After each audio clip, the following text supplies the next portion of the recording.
Friends, I made videos for you guys with a lot of trouble. Brother, please help me. Subscribe to my YouTube channel and like and share the video. Once upon a time, in a small village in Nigeria, there lived a wealthy woman named Olabisi. Olabisi was known for her beauty and riches, but she had a heart as cold as stone.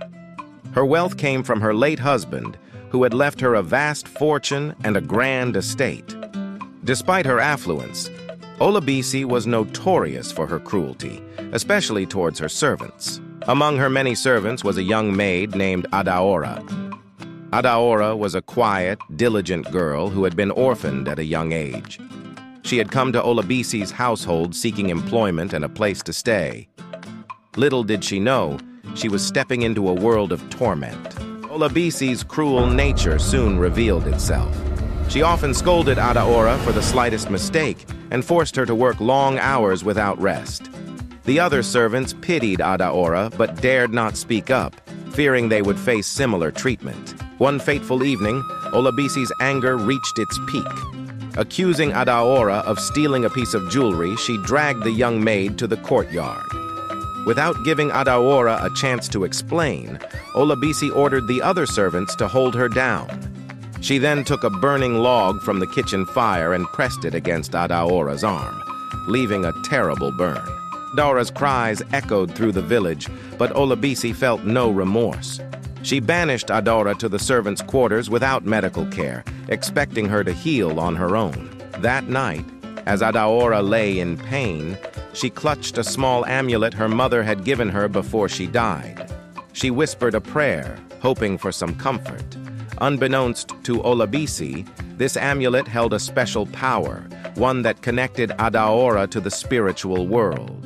Days turned into weeks, and Adaora's wound began to heal.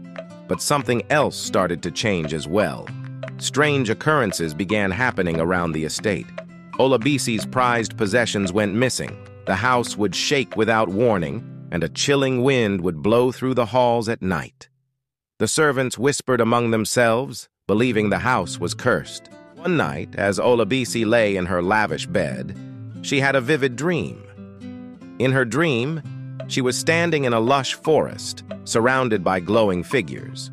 One figure stepped forward, a woman with kind eyes who resembled Adaora. The woman spoke in a gentle but firm voice. "Olabisi, you have wronged an innocent soul. The pain you inflicted has awakened the spirits of the land. They seek justice for Adaora." Olabisi woke up in a cold sweat, her heart pounding. She dismissed the dream as a mere figment of her imagination, but the occurrences around the estate grew more intense. One day, while searching for her missing jewelry, she stumbled upon an old trunk in the attic. Inside the trunk, she found a collection of letters and photographs. To her shock, the photographs were of her late husband's family, and one letter revealed a startling truth. Adaora was the daughter of Olabisi's late husband's sister, making her Olabisi's niece by marriage. Olabisi's mind raced as she realized the gravity of her actions.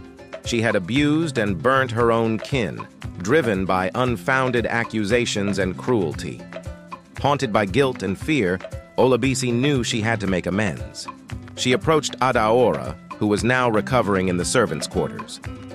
Olabisi fell to her knees, tears streaming down her face. "Adaora, please forgive me," she pleaded. "I have wronged you in ways that words cannot express. I did not know who you were, and my actions were driven by cruelty and ignorance." Adaora looked at Olabisi, her eyes filled with a mixture of pain and compassion.